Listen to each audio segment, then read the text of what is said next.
Aujourd'hui, nous sommes dans un monde de big data, donc les données sont partout et elles peuvent être aussi utilisées pour votre projet.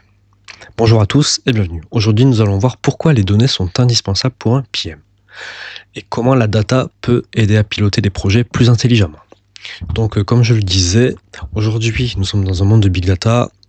Lors de nos reporting, nous nous occupons aussi des data, nous regardons les différents KPI, etc. Et certaines peuvent être très très utiles afin de voir comment se passe le projet, mais aussi comment nous pouvons l'améliorer. Car un PM ne doit pas se baser uniquement sur l'instinct. Donc, par exemple, après divers projets, nous savons que certaines phases du projet sont, on va dire, plus à risque que d'autres. On a aussi notre expérience de savoir comment ça se passe avec un certain type de projet, avec un client ou peu importe. Et donc, on va dire, on se base souvent sur l'instinct, mais après également, on peut y rajouter certaines datas. Donc, l'une des datas les plus importantes, c'est la vélocité. Mais la vélocité, il faut y faire très attention, car souvent, entre teams, elle peut être comparée. Mais c'est un indicateur interne d'amélioration de votre équipe et pas des autres équipes, dans le sens où chaque team a sa propre vélocité, car de toute façon, les teams en début de projet ont leur propre définition de ce qui est fini. Donc ça ne sert à rien de, j'allais dire, de comparer les différentes vélocités entre les teams, car on va dire les teams ne travaillent pas forcément de la même manière dans ce sens. Et souvent, vous pouvez aussi voir en entreprise que certaines, on va dire, lors de certaines réunions, que les teams sont comparés. Or, ceci, ça ne sert à rien du tout. Ça peut juste mettre un peu plus de pression sur des teams qui ont une vélocité qui peut être un peu moins élevée, mais qui, en contrepartie, peuvent fournir un livrable qui a beaucoup plus d'impact business. Donc à ce niveau-là, il faut faire très très attention. Il ne faut pas se comparer aux autres. C'est pas une compétition. C'est vraiment, il faut que vous trouviez la vélocité pour votre team pour que votre projet puisse être livré en temps et en heure et dans de bonnes conditions. Et à partir de là, c'est tout bon. Ensuite, en termes de data, vous avez aussi tout ce qui est l'analyse des tickets de bugs et des retours QA qui vous sert à suivre la qualité.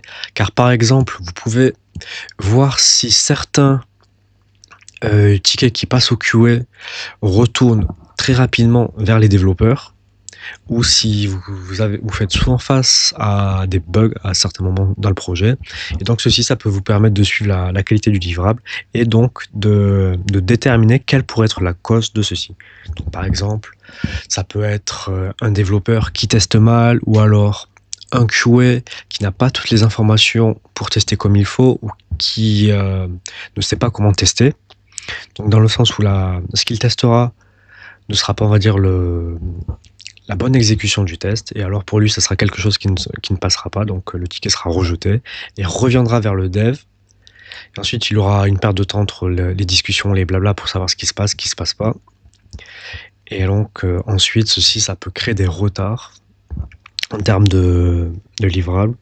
Et en fait, si vous arrivez à détecter ça très tôt, vous pouvez mettre en place tous les process afin de limiter, on va dire, cet impact-là. Donc par exemple, lorsqu'un ticket est prêt, que le dev rédige, j'allais dire, une test practice, mais aussi par exemple, pourquoi ne pas faire un call de 5 minutes avec le QA afin de lui montrer le ticket sur lequel il est en train de travailler, comment le tester et le résultat attendu afin de gagner plus de temps. Donc ils peuvent perdre 5 minutes à discuter sur le ticket, mais ensuite ça pourrait faire gagner des jours et des jours, on va dire, sur le projet.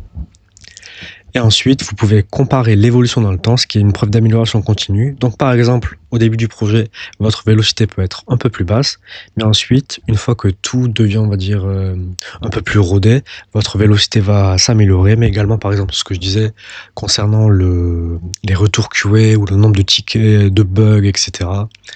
Donc vraiment, les datas, c'est quelque chose qui peut être essentiel. Et lorsque vous comparez tout ça dans le temps, vous pouvez voir les améliorations. Et donc, en conclusion, les données, ça ne remplace pas l'humain, mais elles soutiennent les décisions du chef de projet. Donc, il ne faut pas se baser que sur l'instinct, mais analyser les données des projets et leur historique peut être très très intéressant, dans le sens où vous aurez des insights qui sont basés sur des faits, et ça peut vous permettre de voir certaines tendances et aussi de vous améliorer en continu. Donc j'espère que la vidéo vous aura plu. Si vous avez des questions ou des choses à dire, n'hésitez pas à le poster en commentaire. Donc je vous dis à bientôt. Au revoir.